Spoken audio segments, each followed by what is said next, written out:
Bismillahirrahmanirrahim. Assalamualaikum warahmatullahi wabarakatuh. Alhamdulillahi rabbil alamin. Wa sallallahu ala khairi khalqihi ajma'in, Muhammadin wa alihi at-tayyibin at-tahirin. Asy-Syekhul Kulaini dalam kitab Al-Kafi meriwayatkan sebuah risalah yang ditulis oleh Imam As-Shadiq alaihi salam agar menjadi pedoman hidup para syiahnya dan memerintah mereka untuk selalu memperhatikan, membuka-buka isi risalah itu untuk mereka renungkan dan kemudian mereka amalkan. Riwayat dari Ismail ibn Jabir an Abi Abdillah As-Shadiq alaihi salam. Ismail ibn Jabir berkata bahwa sesungguhnya Imam As-Shadiq alaihi salam kataba bihadhihi risalati ila ashabih. Beliau menulis risalah ini kepada para pengikut beliau, kepada para syiah beliau. Wa amarahum bimudarasatiha wan nadhari fiha wa ta'ahudiha wal amali biha. Dan memerintah mereka agar selalu mengkaji, menjadikannya sebagai daras, sebagai pelajaran, dan memperhatikan isinya, selalu memelihara dan mengamalkan apa yang tertera di dalamnya. Fakanu yadha'unaha fi masajidi buyutihim. Mereka meletakkan risalah Al-Imam As-Shadiq alaihi salam tersebut di musalla pribadi di rumah-rumah mereka, di tempat-tempat mereka sholat di rumah mereka. Ini juga menjadi sebuah bukti bahwa di rumah para Syiah Imam Ja'far As-Shadiq alaihi salam selalu ada ruang khusus di mana mereka akan menegakkan sholat bersama keluarganya di tempat tersebut. Mereka meletakkan risalah itu di ruang-ruang khusus ibadah di rumah-rumah mereka agar mudah bagi mereka sewaktu-waktu seusai sholat untuk membaca dan mendiskusikan isinya, mempelajari pesan-pesan yang terdapat di dalamnya. Fa'idha faraghu minas salati nadharu fiha. Apabila mereka telah selesai menegakkan salat, mereka membuka risalah Al-Imam As-Shadiq alaihi salam untuk mereka pelajari poin demi poin yang tertera di dalamnya, untuk mereka perhatikan dan kemudian mereka amalkan dalam kehidupan mereka. Risalah Al-Imam As-Shadiq alaihi salam yang dilayangkan kepada para syiahnya kurang lebih ada 20 halaman. Sebuah risalah yang cukup panjang yang memuat pedoman hidup agar para syiahnya berjalan di atas ajaran dan bimbingan yang beliau telah sebutkan di dalam risalah tersebut. Al-Imam As-Shadiq alaihi salam mengawali dengan Bismillahirrahmanirrahim. Fas'alu rabbakumul afiyata. Dengan menyebut nama Allah yang Maha Rahman dan Maha Rahim. Fas'alu rabbakumul afiyah. Mohonlah kepada Tuhan kalian al-afiyah. Al-Imam As-Shadiq alaihi salam mengawali risalah beliau dengan menyebut Bismillahirrahmanirrahim. Mengingat banyaknya anjuran agar kita mengawali semua perbuatan-perbuatan baik kita dengan menyebut nama Allah Subhanahu wa ta'ala. Bismillahirrahmanirrahim. Dengan menyebut nama Allah, Bismillahirrahmanirrahim. Di antaranya Rasulullah sallallahu alaihi wasallam menyebutkan sebagian dari keberkahan Bismillahirrahmanirrahim. Beliau bersabda, kullu amrin dzibalin lam yubda fihi bi bismillahi fahuwa abtar. Setiap perkara besar dan tentunya perbuatan sekecil apapun apabila dilakukan karena Allah, dia adalah perbuatan yang besar dan bernilai kullu amrin dzibalin lam yubda bi bismillah, namun tidak diawali dengan menyebut nama Allah, bismillahirrahmanirrahim, fahuwa abtar, dia akan terputus akhirnya. Ketika seorang hamba mengucapkan bismillahirrahmanirrahim di awal setiap perbuatan baiknya, di awal setiap amal salehnya, dan tentunya menulis sepucuk risalah yang memuat nasihat dan ajaran adalah puncak dari kebaikan. Karenanya Al-Imam As-Shadiq mengawalinya dengan bismillah. Ketika seorang hamba Allah mengucapkan bismillahirrahmanirrahim pada awal dia melakukan perbuatan, pada dasarnya dia ingin menetapkan status dirinya sebagai hamba di hadapan Allah Subhanahu wa ta'ala.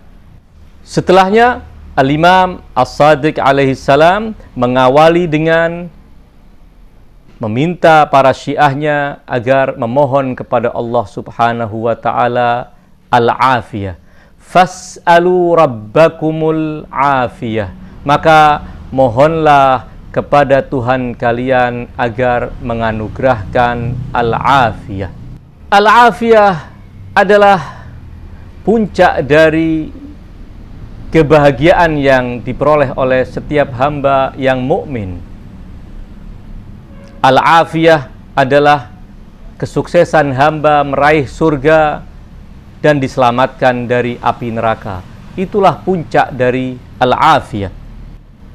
Karena al-afiyah adalah nikmat yang sangat besar, nikmat yang sangat agung, yang harus disyukuri oleh setiap hamba yang diliputi oleh al-afiyah. Secara umum, al-afiyah bisa dibagi menjadi dua. Ada al-afiyah yang terkait dengan urusan dunia kita, dan afiyah yang terkait dengan urusan akhirat kita. Afiyah yang terkait dengan urusan agama kita. Afiyatul abdan wa afiyatul adyan. Afiyah terkait dengan badan kita, yang itu urusannya dengan kehidupan dunia, dan afiyah yang terkait dengan agama kita, yang itu urusannya dengan nasib kita di akhirat nanti. Tentu afiyah yang terkait dengan agama jauh lebih penting dan harus menjadi perhatian kita lebih dari sekedar ingin mendapatkan afiyah dalam urusan dunia. Walaupun tentunya afiyah dalam urusan dunia juga harus kita mohon dari Allah Subhanahu wa ta'ala. Mengingat bahwa afiyatul adyan, keselamatan kita dalam urusan agama kita, itu yang akan membawa keselamatan kita kelak di akhirat.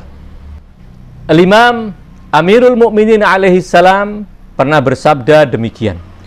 Innal afiyata fid dini wad dunya la ni'matun jalilatun wa mauhibatun jazilah.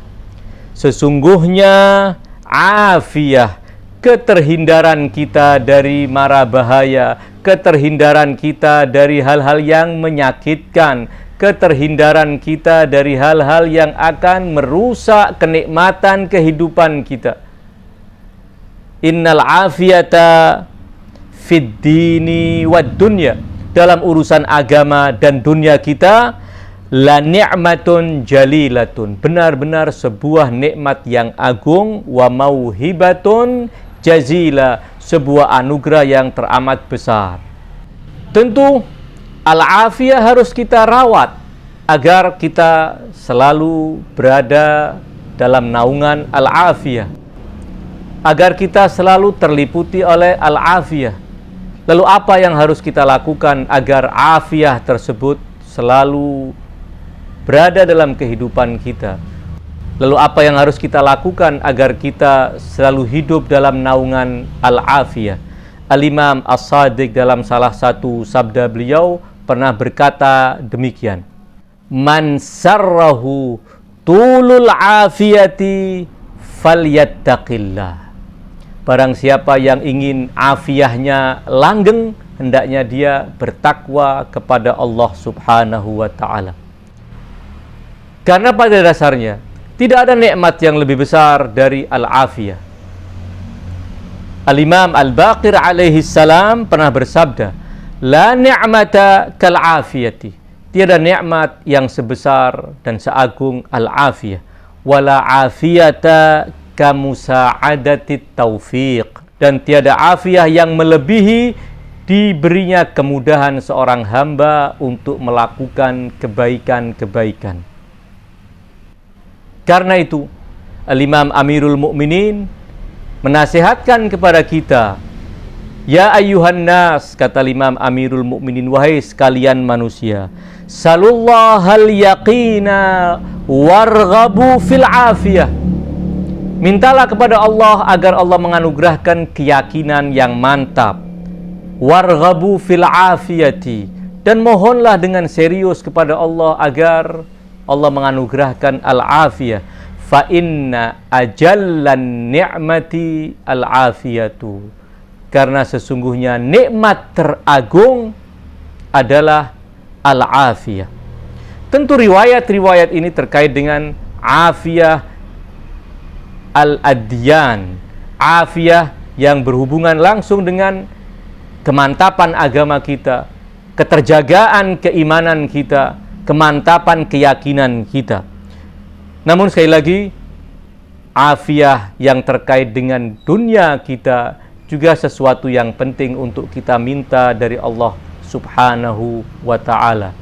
Karena sebagaimana juga kata Imam Amirul Mukminin, la libasa ajmalu minal afiyah. Tiada busana yang lebih indah dari al-afiyah. Afiyah terkait dengan urusan badan kita, terkait dengan urusan kesehatan kita. Kita selalu diberi kesehatan oleh Allah Subhanahu wa ta'ala, dijauhkan dari penyakit, dijauhkan dari kesusahan hidup. Karena ini semua sangat membantu kita untuk bisa lebih berkonsentrasi, beribadah kepada Allah, bisa lebih kokoh di dalam mengawal keimanan dan agama kita. Karena dengan al-afiyah, ketika seorang hidup dalam naungan afiyah Allah Subhanahu wa ta'ala, rizkinya dilapangkan, gangguan-gangguan dari orang-orang sekitar dijauhkan, dia hidup dalam kondisi tenang.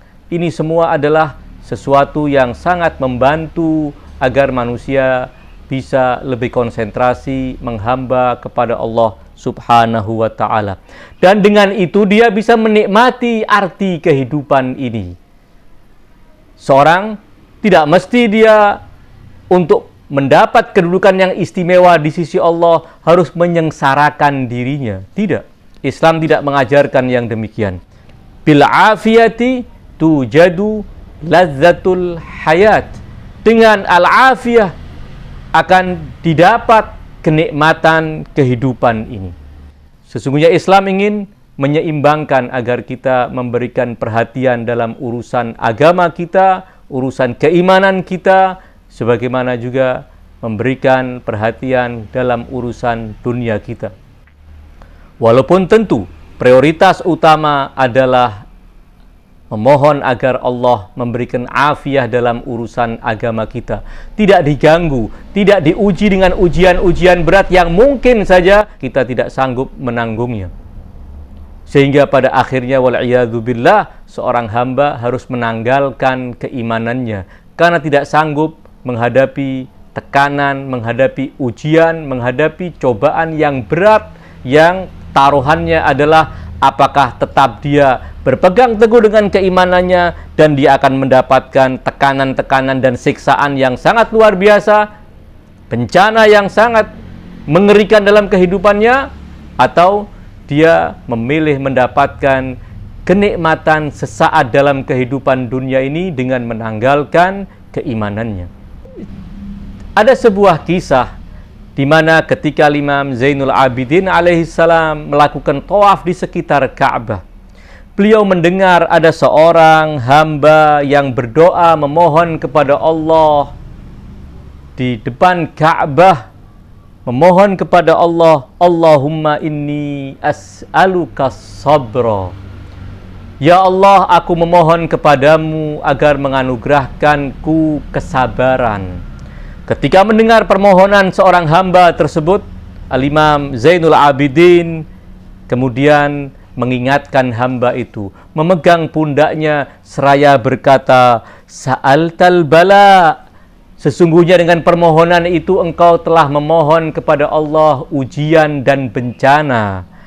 Qul, namun katakan, ketika engkau memohon kepada Allah, jangan memohon kesabaran, tetapi ucapkanlah, Qul Allahumma inni as'alukal afiyata wasyukra alal afiyati.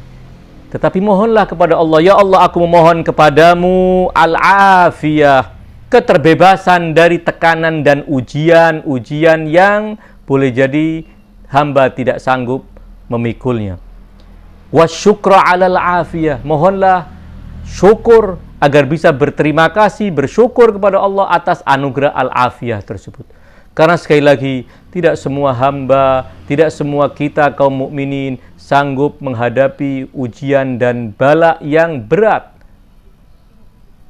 Al-Imam As-Sadiq alaihi salam pernah mengingatkan kita, salu rabbakumul afwa wal afiyata, mohonlah kepada Tuhan kalian maaf, ampunan dan al-afiyata, fa innakum lastum min rijalil bala, karena sesungguhnya kalian bukan orang-orang yang cukup tangguh untuk menghadapi ujian dan bala dari Allah Subhanahu wa ta'ala. Ujian-ujian yang berat yang pernah dialami oleh kaum-kaum sebelum kita, belum tentu kalau kita mengalami hal yang serupa kita akan sanggup menghadapinya. Al-Imam As-Sadiq mengatakan, fa innahu man kana qablakum min bani Israel, sesungguhnya kaum-kaum Bani Israel sebelum kalian yang telah beriman kepada para nabi mereka, syukku bil manashir, mereka disiksa dengan digergaji, dibelah badan mereka hanya agar mereka menanggalkan keimanannya dan kembali kepada kekufuran kepada Allah Subhanahu wa ta'ala. Syukku bil manashir ala an yu'tu al-kufra falam yu'tu, mereka digergaji agar mereka menanggalkan keimanannya dan memberikan kekufuran, menyatakan kekafiran di hadapan kaum yang zalim. Kita tentu tidak akan sanggup menghadapi ujian-ujian berat seperti itu. Karena kita memohon kepada Allah Subhanahu wa ta'ala agar menjauhkan berbagai macam ujian dan bala yang memberatkan kita, yang kita tidak sanggup untuk menghadapinya. Dan kita memohon agar Allah selalu meliputi kehidupan kita dengan al-afiyah, dan agar Allah Subhanahu wa ta'ala selalu menganugerahkan kepada kita kekuatan keimanan, kemantapan keyakinan, agar kita bisa meninggalkan kehidupan dunia ini dengan membawa al-iman. Wa sallallahu ala khairi khalqihi ajma'in, Muhammadin wa alihi at-tayyibin at-tahirin. Wassalamualaikum warahmatullahi wabarakatuh.